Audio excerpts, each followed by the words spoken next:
നമസ്കാരം. റഷ്യ-യുക്രൈൻ യുദ്ധം അവസാനിപ്പിക്കാനുള്ള യു.എസ്. പ്രസിഡന്റ് ഡൊണാൾഡ് ട്രംപിന്റെ ശ്രമങ്ങൾ കാര്യമായി മുന്നോട്ട് പോകാത്ത അവസ്ഥയിലാണ്. ട്രംപും സെലൻസ്കിയും തമ്മിലുള്ള ശീതയുദ്ധം തുടരുന്നതാണ് ചർച്ചകളെ പിന്നോട്ട് വലിക്കുന്നത്. ഇതിനിടെ പുടിന് ശക്തമായ താക്കീതുമായി ട്രംപ് രംഗത്ത് വന്നു. യുക്രൈൻ യുദ്ധം അവസാനിപ്പിക്കാനുള്ള ശ്രമങ്ങൾക്ക് റഷ്യൻ പ്രസിഡന്റ് വ്ളാഡിമിർ പുടിൻ തടസ്സം നിന്നാൽ റഷ്യയിൽ നിന്നുള്ള എണ്ണ ഇറക്കുമതിക്ക് 20 മുതൽ 50% വരെ അധിക നികുതി ചുമത്തുമെന്ന് യു.എസ്. പ്രസിഡന്റ് ഡൊണാൾഡ് ട്രംപ് ഭീഷണി മുഴക്കി. സമാധാന ശ്രമങ്ങൾക്കിടെ യുക്രൈൻ പ്രസിഡന്റ് വ്ളാഡിമിർ സെലൻസ്കിയുടെ നേതൃത്വത്തെ പുടിൻ ചോദ്യം ചെയ്തതിലുള്ള അമർഷവും ടെലിവിഷൻ ചാനലിന് നൽകിയ പ്രതികരണത്തിൽ ട്രംപ് അറിയിച്ചു. ഇതിനോട് റഷ്യ പ്രതികരിച്ചിട്ടില്ല. ഇതിനിടെ റഷ്യൻ പ്രസിഡന്റ് വ്ളാഡിമിർ പുടിന്റെ വാഹനത്തിന് തീപിടിച്ചതായിട്ടുള്ള റിപ്പോർട്ടുകൾ കഴിഞ്ഞ ദിവസം പുറത്തു വന്നിരുന്നു. മോസ്കോയിലെ FSB ഹെഡ്ക്വാർട്ടേഴ്സിന് സമീപം വെള്ളിയാഴ്ചയാണ് അപകടമുണ്ടായത്. പുടിന്റെ ഔറസ് ജെനറ്റ് ലിമോസിൻ എന്ന ആഡംബര വാഹനം പൊട്ടിത്തെറിക്കുകയും പിന്നാലെ തീപിടിക്കുകയുമായിരുന്നുവെന്നാണ് വിവിധ മാധ്യമങ്ങൾ റിപ്പോർട്ട് ചെയ്യുന്നത്.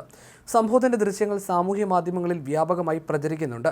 കനത്ത പുക കാറിൽ നിന്ന് ഉയരുന്നതും പ്രദേശത്തുള്ളവർ തീ അണയ്ക്കാൻ ശ്രമിക്കുന്നതും ദൃശ്യങ്ങളിലുണ്ട്. കാറിന്റെ എഞ്ചിനിൽ ആദ്യം തീപിടിക്കുകയും പിന്നാലെ മറ്റു ഭാഗങ്ങളിലേക്ക് പടരുകയും ചെയ്തുവെന്നാണ് വിവരം. തീപിടുത്തമുണ്ടായ സമയത്ത് കാറിനകത്ത് ആരെങ്കിലും ഉണ്ടായിരുന്നുവെന്ന കാര്യത്തിൽ വ്യക്തമല്ല. സംഭവത്തിൽ ആർക്കും പരിക്കേറ്റതായി വിവരമില്ലെന്നാണ് ദ സൺ റിപ്പോർട്ട് ചെയ്യുന്നത്.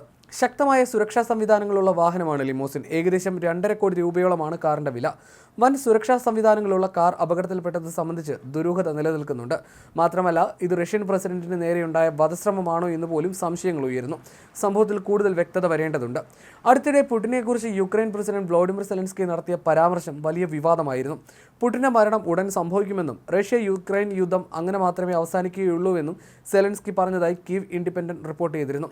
ബുധനാഴ്ച പാരീസിൽ മാധ്യമപ്രവർത്തകരെ കണ്ടപ്പോഴായിരുന്നു സെലൻസ്കിയുടെ പരാമർശം. പുടിന്റെ ആരോഗ്യനില മോശമാണെന്ന രീതിയിൽ അഭ്യൂഹങ്ങൾ ഉയർന്നതിനിടയിലായിരുന്നു കീവ് ഇൻഡിപെൻഡന്റ് എന്ന വാർത്താ പോർട്ടലിൽ റിപ്പോർട്ട് പ്രസിദ്ധീകരിച്ചത്.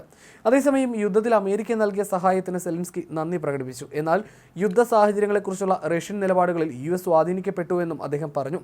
യുക്രൈനിലെ ഊർജ്ജ സംവിധാനങ്ങൾക്ക് നേരെയുള്ള ആക്രമണങ്ങൾ തൽക്കാലം നിർത്തിവെക്കാൻ US മധ്യസ്ഥതയിൽ ഇരു രാജ്യങ്ങളും സമ്മതിച്ചതിന് പിന്നാലെയാണ് സെലൻസ്കിയുടെ പ്രതികരണം.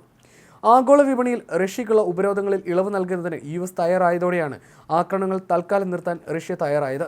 അതിനിടെ സൗദിയുടെ സമാധാന മധ്യസ്ഥതയിൽ കരിങ്കടൽ കൂടി ശാന്തമാകാൻ വഴിതെളിഞ്ഞിരുന്നു. ആക്രമണങ്ങളെ ഭയക്കാതെ കപ്പലുകൾക്ക് കടന്നുപോകാൻ റഷ്യയും യുക്രൈനും വെവ്വേറെ കരാറുകളിൽ ഒപ്പിട്ടു. ഒരു സമ്പൂർണ്ണ വെടിനിർത്തലല്ലെങ്കിലും അത്ര തന്നെ പ്രാധാന്യമുള്ളതാണ് ഈ കരാർ. ലോകത്തിന്റെ വിശപ്പ് മാറ്റാൻ പോകുന്ന കരാറായിരിക്കും ഇതെന്നാണ് വിശേഷണം. യുക്രൈൻ, റഷ്യ, ജോർജിയ, തുർക്കി, ബൾഗേറിയ, റൊമാനിയ ഇവയ്ക്കെല്ലാം തീരം നൽകുന്ന കരിങ്കടൽ. പ്രധാന കടൽപാതകളിലേക്ക് റഷ്യയ്ക്കും യുക്രൈനും ഒരുപോലെ തന്ത്രപ്രധാന കവാടമാണിത്. യൂറോപ്പുമായും മിഡിൽ ഈസ്റ്റുമായി മെഡിറ്ററേനിയനിലേക്കും കണക്ഷൻ ഉറപ്പാക്കുന്ന കരിങ്കടലിലെ ആധിപത്യം കൂടിയായിരുന്നു റഷ്യ-യുക്രൈൻ യുദ്ധമെന്നത്. 30 ദിവസത്തേക്ക് കരിങ്കടലിൽ പരസ്പരം ആക്രമിക്കില്ലെന്നാണ് കരാർ. സാമ്പത്തികമായി റഷ്യയ്ക്കും യുക്രൈനും ലോകത്തിനും അനിവാര്യമാണത്. കയറ്റുമതിയും വ്യാപാരവും തടസ്സപ്പെട്ട് റഷ്യയും യുക്രൈനും ഞെരുങ്ങിയിരുന്നു. ലോകത്താകെ ഭക്ഷ്യക്ഷാമ, വിലക്കയറ്റ ആശങ്ക മുകളിലേക്കാണ്. 2 വലിയ രാജ്യങ്ങളായ റഷ്യയിൽ നിന്നും യുക്രൈനിൽ നിന്നും സുഗമമായി ഇന്ധനവും ധാന്യങ്ങളും ചരക്കുകളും പുറംലോകത്തെത്തിക്കാൻ കരിങ്കടൽ വേണം. റഷ്യയ്ക്ക് മറ്റ് തീരങ്ങളുണ്ടെങ്കിലും കരിങ്കടൽ അതീവ തന്ത്രപ്രധാനമാണ്. ഇനി ലോകത്തിന്റെ വിശപ്പ് മാറ്റാൻ ആഫ്രിക്കൻ, ഏഷ്യൻ രാജ്യങ്ങളിലേക്ക് കൂടുതൽ ധാന്യങ്ങൾ റഷ്യയിൽ നിന്നും യുക്രൈനിൽ നിന്നും ഒരുപോലെ സുരക്ഷിതമായി എത്തും. ഭക്ഷ്യക്ഷാമം കുറയും. കാർഷിക ഭക്ഷ്യ ഉൽപ്പാദന മേഖലയാണ് രക്ഷപ്പെടുക. പകരം റഷ്യയ്ക്ക് മേലുള്ള ഉപരോധങ്ങൾ നീങ്ങും. കരാർ ഫലം കണ്ടാൽ റഷ്യയ്ക്ക് സ്വന്തം അഗ്രികൾച്ചർ ബാങ്ക് ഉൾപ്പെടെ ബാങ്കിംഗ് മുഴുവനായി സ്വിഫ്റ്റ് ബാങ്കിംഗ് സിസ്റ്റത്തിൽ തിരിച്ചെത്താം. ഉപരോധങ്ങൾ നീങ്ങി അന്താരാഷ്ട്ര വിപണിയിലേക്ക് പ്രവേശിക്കാം. കാർഷിക രംഗത്തേക്കുള്ള ഇറക്കുമതി നാറ്റോ രാജ്യങ്ങൾ തുടരുകയും വളം, ധാന്യം കയറ്റുമതിക്ക് രാജ്യങ്ങൾ വാതിൽ തുറക്കുകയും ചെയ്താൽ ലോകത്തിന് തന്നെ വലിയ നേട്ടമാകും. എളുപ്പമല്ലെങ്കിലും 30 ദിവസത്തേക്ക് റിഫൈനറികൾ, പൈപ്പ് ലൈനുകൾ, സ്റ്റോറേജുകൾ, ന്യൂക്ലിയർ പ്ലാന്റുകൾ, ഡാമുകൾ, വൈദ്യുതി വിതരണം എന്നിവയ്ക്കെതിരായ ആക്രമണം റഷ്യ നിർത്തിവെക്കും. യുക്രൈനും ഈ മേഖലയിൽ ആക്രമിക്കില്ല. എങ്കിലും ചില ആശയക്കുഴപ്പങ്ങൾ ഇപ്പോഴുമുണ്ട്. യുക്രൈൻ്റെ തീരനഗരങ്ങളും തുറമുഖങ്ങളും ആക്രമിച്ചും വഴിയടച്ചുമാണ് യുക്രൈനെ റഷ്യ ഞെരുക്കിയത്. തുറമുഖങ്ങൾക്ക് നേരെയുള്ള ആക്രമണം തുടരുമോ? അത്ര വേഗം റഷ്യയ്ക്ക് മേലുള്ള ഉപരോധങ്ങൾ പടിഞ്ഞാറൻ രാജ്യങ്ങൾ നീക്കാൻ തയ്യാറാകുമോ? ഇതിനെല്ലാം ഇനിയും ഉത്തരം കിട്ടേണ്ടതുണ്ട്.